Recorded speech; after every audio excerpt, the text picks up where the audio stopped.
Good morning. I'm Amber. I'll be reading from 1 Samuel 29. Now the Philistines had gathered all their forces at Aphek, and the Israelites were encamped by the spring that is in Jezreel. As the lords of the Philistines were passing on by hundreds and by thousands, and David and his men were passing on in the rear with Achish, the commanders of the Philistines said, "What are these Hebrews doing here?" And Achish said to the commanders of the Philistines, "Is this not David, the servant of Saul, king of Israel? Who has been with me, now for days and years, and since he deserted to me? I have found no fault in him to this day." But the commanders of the Philistines were angry with him. And the commanders of the Philistines said to him, "Send the man back, that he may return to the place to which you have assigned him. He shall not go down with us to battle, lest in the battle he become an adversary to us. For how could this fellow reconcile himself to his Lord? Would it not be with the heads of the men here? Is not this David of whom they sing to one another in dances? Saul has struck down his thousands, and David his 10,000s. Then Achish called David and said to him, "As the Lord lives, you have been honest, and to me it seems right that you should march out and in with me in the campaign. For I have found nothing wrong in you from the day of your coming to me to this day. Nevertheless, the lords do not approve of you. So go back now and go peaceably, that you may not displease the lords of the Philistines." And David said to Achish, "But what have I done? What have you found in your servant from the day I entered your service until now, that I may not go and fight against the enemies of my lord the king?" And Achish answered David and said, "I know that you are as blameless in my sight as an angel of God. Nevertheless, the commanders of the Philistines have said, 'He shall not go up with us to the battle.' Now then rise early in the morning with the servants of your Lord who came with you, and start early in the morning and depart as soon as you have light." So David set out with his men early in the morning to return to the land of the Philistines. But the Philistines went up to Jezreel. Thanks be to God.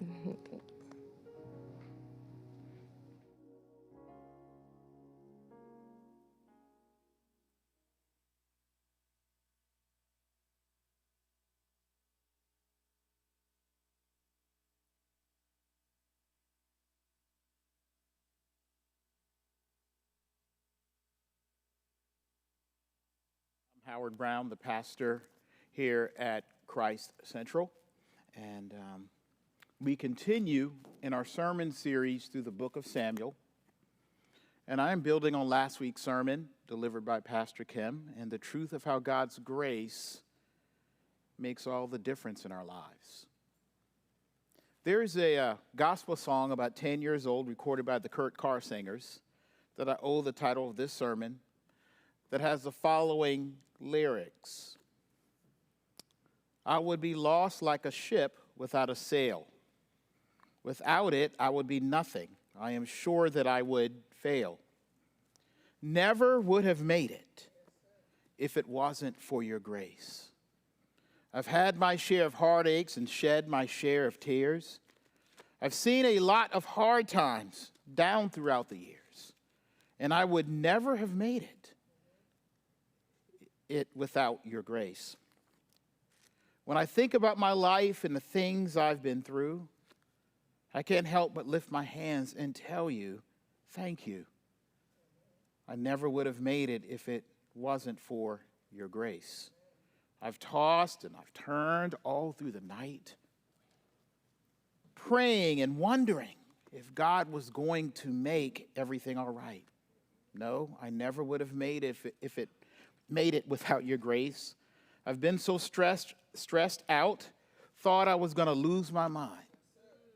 But God stepped in and gave me peace of mind. I never would have made it if it wasn't for your grace. If it wasn't for your grace."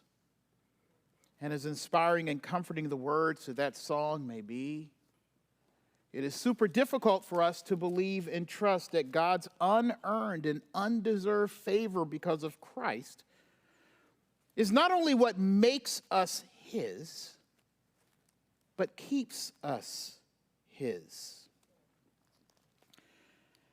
We would rather, for some reason, much rather, look for a cause, right, within ourselves and within our actions that would make God want to love us and make God want to be on our side or earn or prove our righteousness.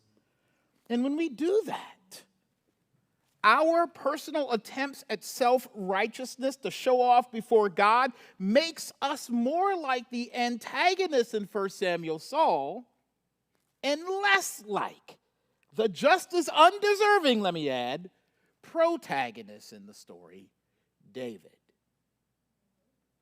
But this biblical account in great and what I would describe as beautifully and morally conflicting detail shows us that, like David, we would be liars, right? We would lose our way. And finally, we would forsake the Lord if it wasn't for God's grace. The character Buddy's words in the Christmas cult classic Elf describes David well. He's not sitting on the throne of Israel at this point.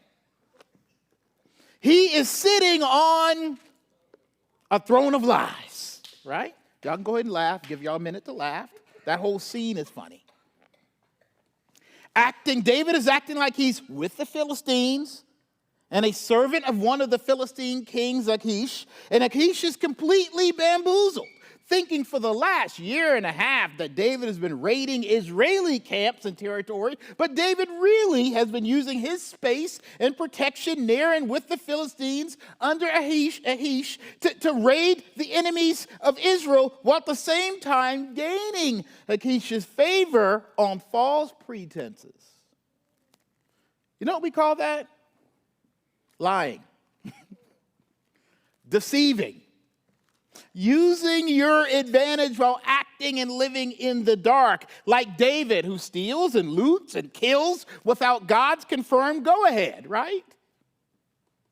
He was self-deceiving, just acting in what I would describe as the gray, dark gray, right? Charcoal gray, because he's more dark than light right now in what he's doing. But this is more than his deceiving the Philistines, right? Because this could just be a story about, don't lie, right? But his deception, ironically, becomes an opportunity for God's grace to show up and work in David's life. The only true thing going on in this whole story, the truth that will save David from his deception, is God's gracious choice to love David.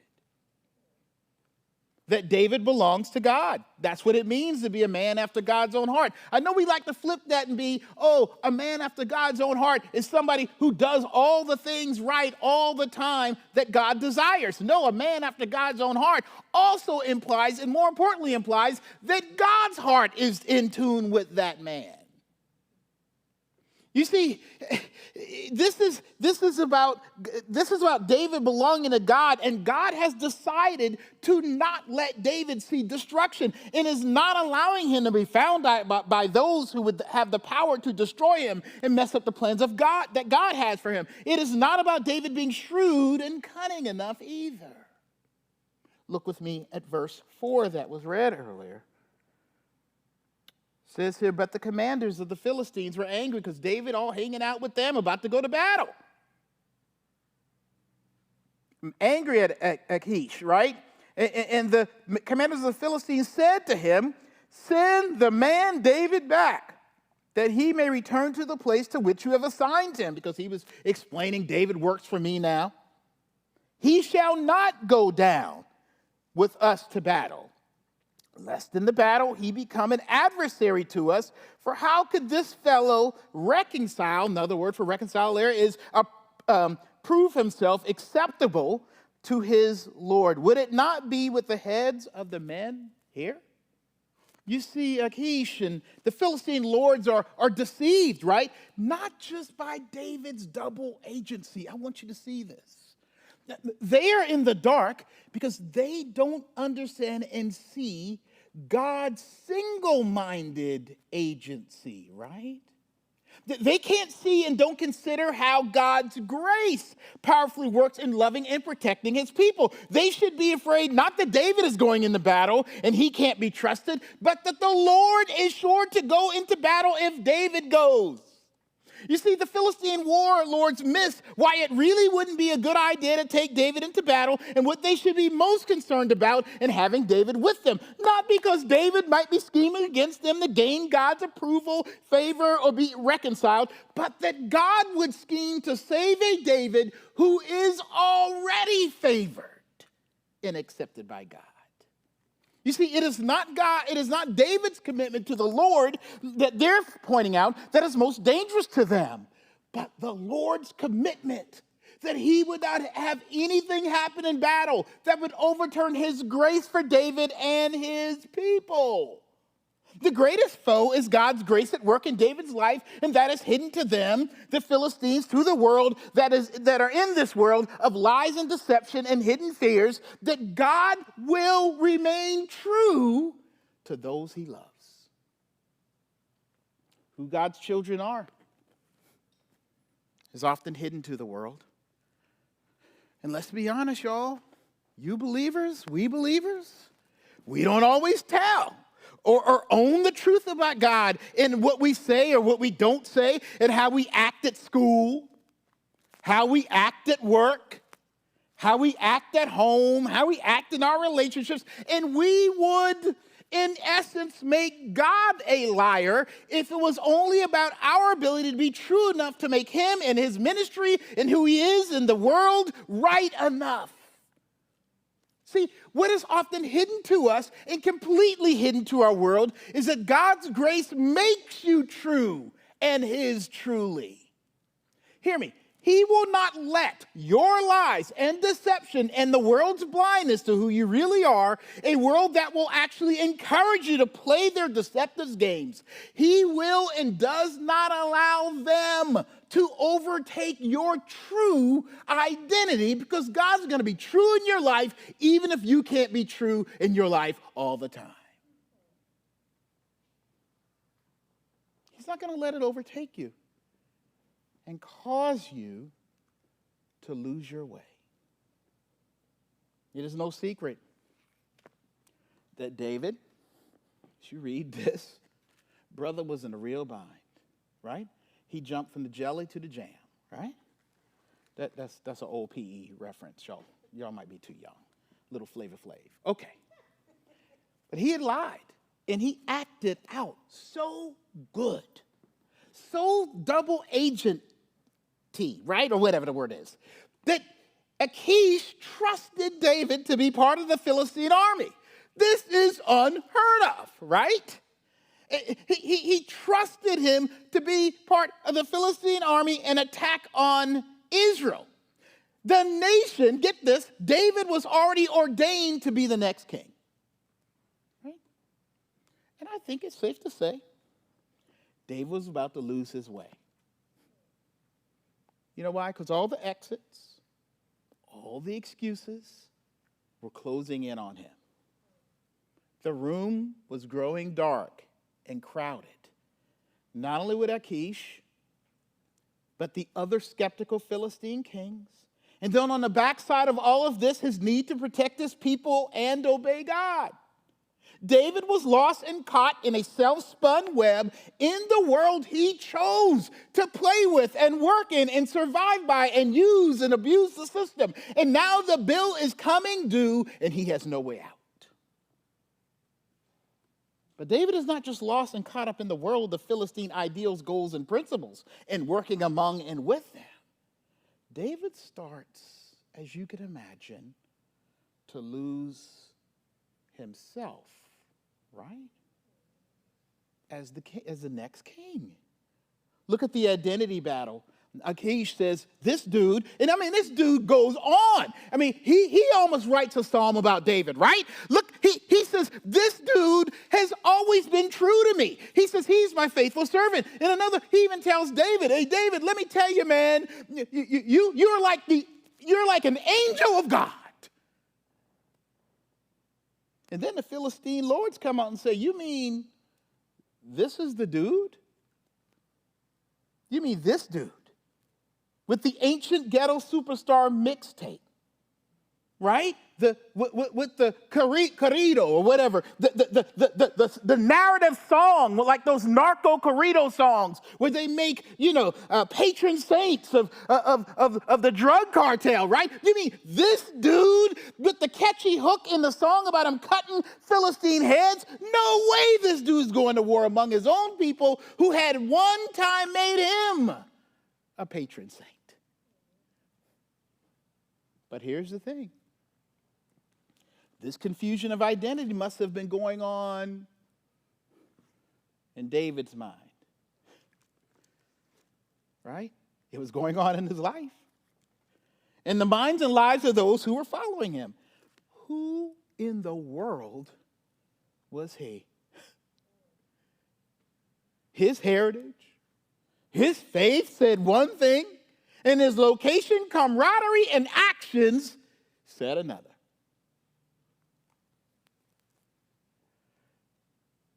We have all lost our way.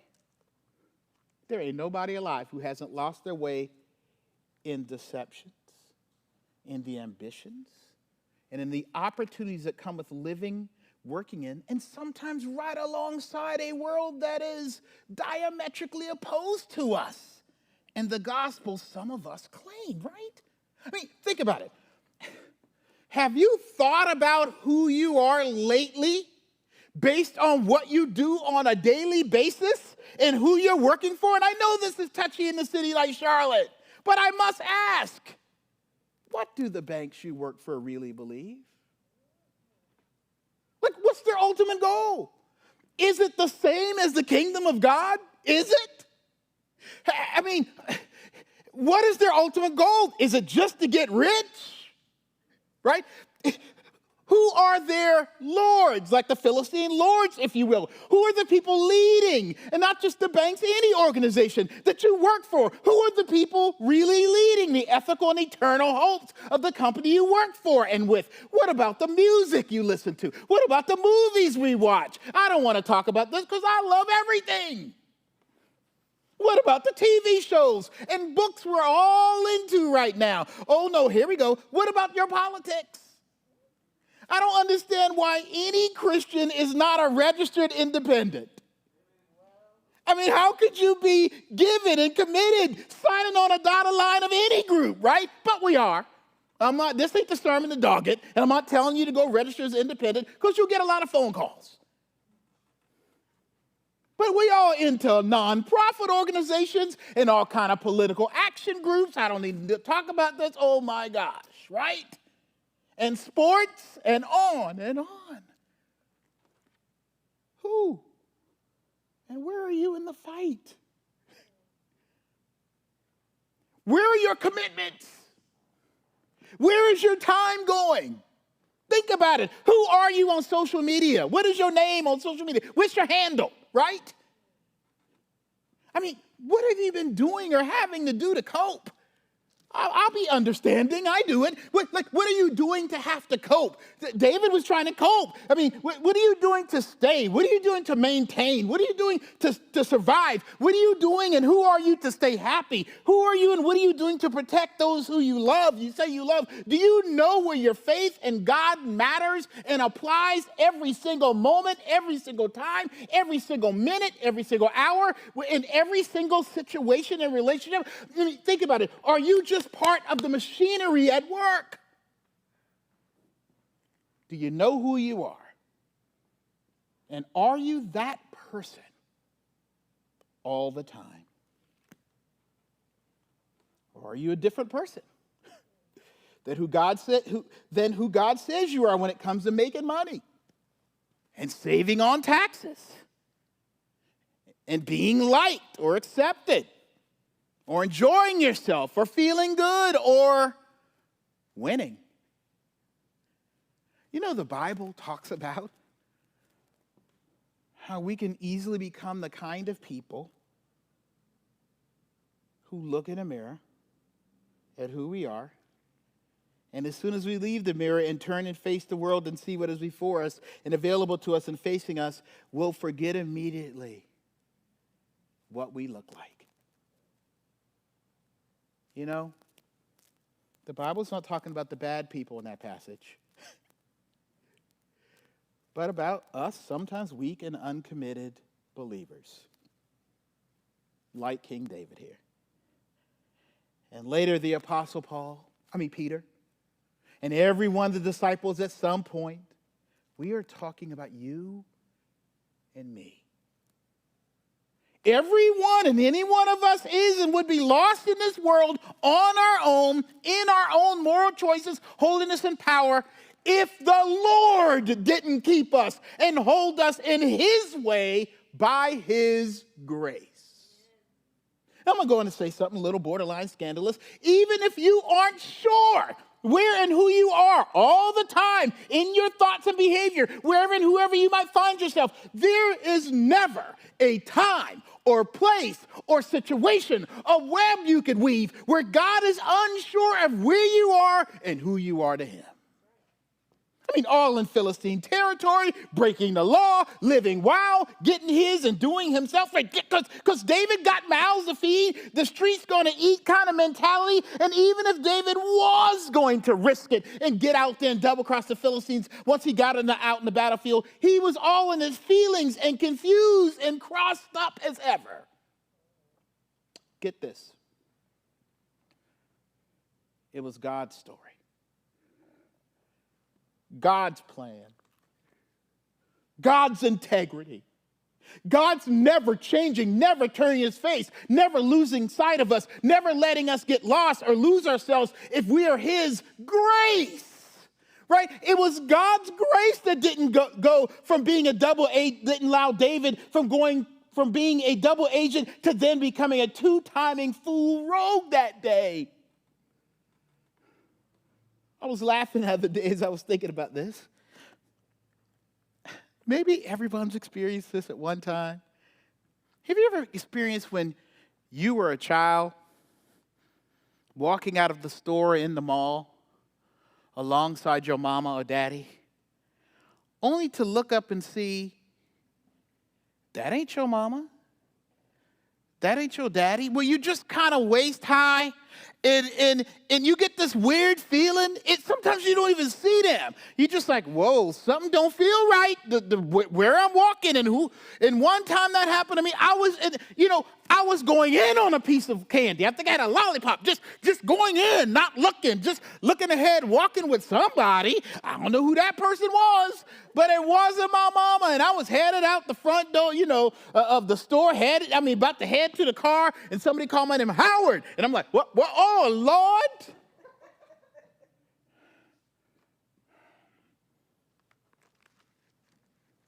We, Christian or not, can be confused about who we are walking with, even if we belong to God. Even if sometimes we don't want to, but you be going in ambitiously on something and you ain't really looking. Can't imagine you would walk out of a store with another person who ain't your mama or your dad, right? I'm sure David didn't imagine that going over to Philistine territory to save his people and save his own life would mean he'd be in the army about to kill the Israelites, right? We can be confused about who we're walking with and where we are going, and we believers are not better in and of ourselves, because we know ourselves better. Now, believers may have a better opportunity to know who they are by the work of God's Spirit, but as children of God living here, we get fooled in this world and believe silly things about ourselves and play around and pretend too much, and sometimes don't know how to stop playing in our relationships and jobs and passion desires until it's too late. We have walked out of a place of protection and safety alongside something that we really shouldn't be walking with.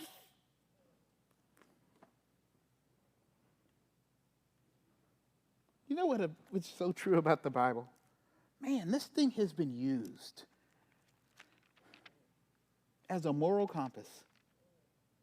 Like this whole thing is about don't be like David, be like David. Don't be like, you get Sunday school, hey, don't act like them. God gonna get you, right?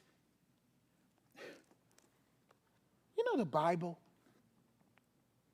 this may come as a surprise to some. Its message and story is not about being a good child. It's about being a child. It's about recognizing you a child. This Bible, the gospel story, is the story about the best parenting and fathering and mothering job the world could ever know through the Lord. How God does not allow his bad baby kids, right, wandering, walking away to never be lost to him. To call their names before they walk out into the street, to grab them before they're destroyed. We're children, y'all, in a world we can't handle, with hearts too big for ourselves, for passions that we can't defeat on our own. But here comes our Father. And here's the irony. Believing that God got you and know you is the way back to being true to yourself and the Lord, more than you trying to do some moral trick to unloose yourself. Because when you start doing the moral tricks to unloose yourself, today I'm going to be a different person. Whatever. I'm changing this today. Instead of, David did that. The Bible says he didn't consult the Lord. It's contrasted to a chapter earlier, earlier, where he actually took the ephod and prayed to God. But when we try to fix our situation, even if it's, I'm trying to do God's thing, it's all up to me, whatever kind of stuff, don't you know you are simply weaving a web of greater deception for yourself? And you know what's going to happen? God's going to have to come back around and save you again. Do you know what spotting is in the dance world? I asked Kelly about it, and I looked it up, and this is what I learned, okay? Spotting is a technique used by dancers during the execution of various dance turns. I tried it. Didn't work for me. My neck couldn't go around quick enough. I don't have much of a neck, so it just didn't work right. The goal of spotting is to attain a constant orientation of the dancer's head and eyes. To the extent possible, you can tell I copied this, right out of Wikipedia. In order to enhance the dancer's control and prevent dizziness. As a dancer turns, spotting is performed so as to fix the dancer's gaze on a single location. As they spin, the spotting point, or simply the spot is what it's called. Dancers will sometimes focus on an actual visual spot if one is available. But if no suitable object is available, the spotting point may be another dancer.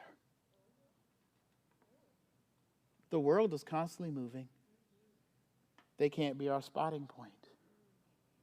As we are spinning and out of control and dizzy to the place of falling out in this ever-moving world, you know what the Bible tells us? The Lord has come to dance with us, to be in our lives with power and grace as our lead and our constant spot. If you're like me, sometimes it's like, Lord, I don't know which way is up. I'm so crazy sometimes. I like some of y'all, so don't act like y'all ain't crazy too. You be waking up, you like, why am I getting up? Like, what? Why am I going to work? What am I doing? Like, who am I? Help me, Lord. I don't know. I kind of felt a little on this side of the bed this morning. And yesterday I woke up thinking this kind of way. I was happy yesterday. Now I can't stand myself today. Lord, who am I? What am I supposed to do? Help me. I don't know which way is up around me or in me right now, or know how to get myself out of this, but to go along or lie or not be me. I've gone too far. I've gone too deep. I've weaved the web too tight, too much. Save me. You see me, Lord. You're going to have to know me better than I know myself right now. David's song in the psalm says this when he is lost. Lord, it says, you search me. You know me. It's like he's requesting it. Lord, search me. Please, you find me in the middle of my sin and my mess and my darkness because I can't even see myself. That's his hope. That his hope was that God saw and knew everything about him. Even the Bible tells us before he was born, while he was in the womb. It's a simple understanding of why abortion is inconsistent and troubling with biblical belief. If God knows you, that's enough for your life to be valuable. And guess what the Bible says? He knows you before you were known or seen by anybody else, including yourself. And this is why I'm throwing everything out today, right? I'm throwing all the controversial stuff out, right? And one point, but why we think infant baptism is biblical? It is about being known, right? And to the Lord, to the community of faith, more than knowing yourself and everything about God. But, it's funny. We think that, hey, when we get old enough, we'll know ourselves well enough and know the faith well enough and know the Bible well enough where we can be trusted with the faith. You ain't entrusted with the faith. You're entrusted in the grace of God. I don't trust myself. Well let me, I went to seminary 4 years, did the study. I know the Bible, professionally even, I got a degree in divinity, right? I got a master's in divinity. Divinity, that's about God, right? I can't be trusted. I get up every morning. Lord, I got to trust you because I forgot. I don't know. Some things I know I don't even want to do. You see, David's identity was connected and set by the purpose and plan of the grace of God, that God had already adopted David to experience and know who he was, right? That we would not forsake and leave and lose him.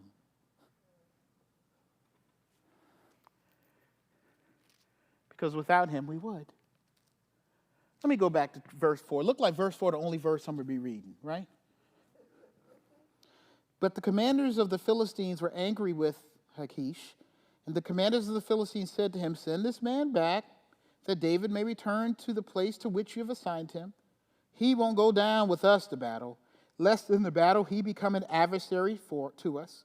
For how could this fellow reconcile himself to his Lord, would it not be with the heads of the men here?" David had gone to battle with the Philistines, broken God's law, possibly been responsible for killing Saul, whom he vowed he would not kill, or gotten himself and all his men killed. At this point, I'm going to just be honest, I read it. I know commentaries want to go ahead and take that second step. I can't take that step with some of them, right? At this point, I'm going to say, from what I read here, it's hard to tell what David was doing or thinking about. We don't know what he's going to do we? He don't tell us. Here's what's funny. Instead of taking an easy out, when Achish tells him, sorry, dude, say you can't go down to battle with us, right? David in verse 8 doubles down. Wait a minute, Achish. Like, he had a chance to get out, right? He had a chance to get out of this thing and go back to his family. And Achish says, they won't let you go down. David says, huh? Why?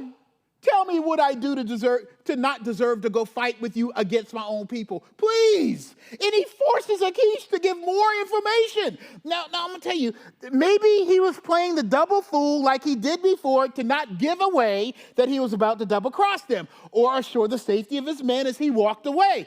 Or maybe he did want to secure his place by participating in the battle. The Bible doesn't tell us. I want to believe that he was going to turn coat on the Philistines and win back Saul's approval, but that wasn't God's way for him either. But back to what I was saying. If he had gone to battle with the Philistines against his own people, as the Philistine kings imply in verse 4, it would have been forsaking, turning, and leaving his God. As a matter of fact, the language used by the Philistine warlords already considered David irreconciled, right? Unacceptable to his God in the way he's acting and being all with Achish like he is already. They see it. You over here with us? You working for Achish? You ain't right with God, right? You're out of accord. we know God, you ain't right with God right now, that he has forsaken the care of God, or he would be over there. David had forsaken and lost faith in God to some large degree, plain and simple. His fear overcame his faith. He lost trust in the Lord. When the odds were against him, when he saw a way to stay alive and to win and be accepted and have purpose and escape hardship and be safe about things and take matters into his own hands, he put God on hold. He sent God to voicemail. He forsook God like a man who believed that God would.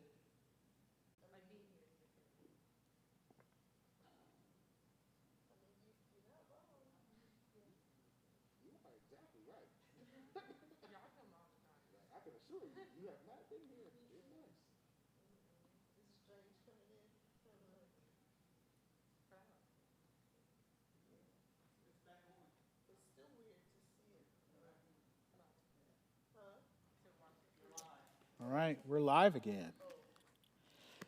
So what we see is his fear overcame his faith.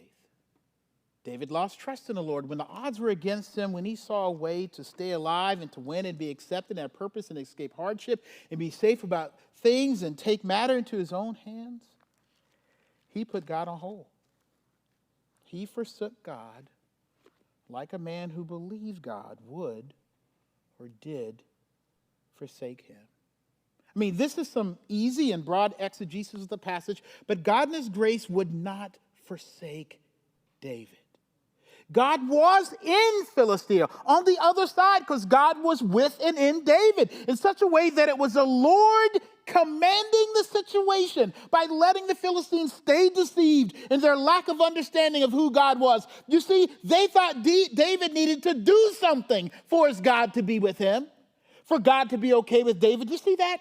Little did they know David was never completely irreconciled with his God because his God had not forsaken him. And the proof of that is David was relieved of his deception and confusion and feeling forsaken. He was freed by God from his own web of deception by God's sovereignty. Look at what happened. God let David be protected by Achish long enough, or enough, so that the other Philistines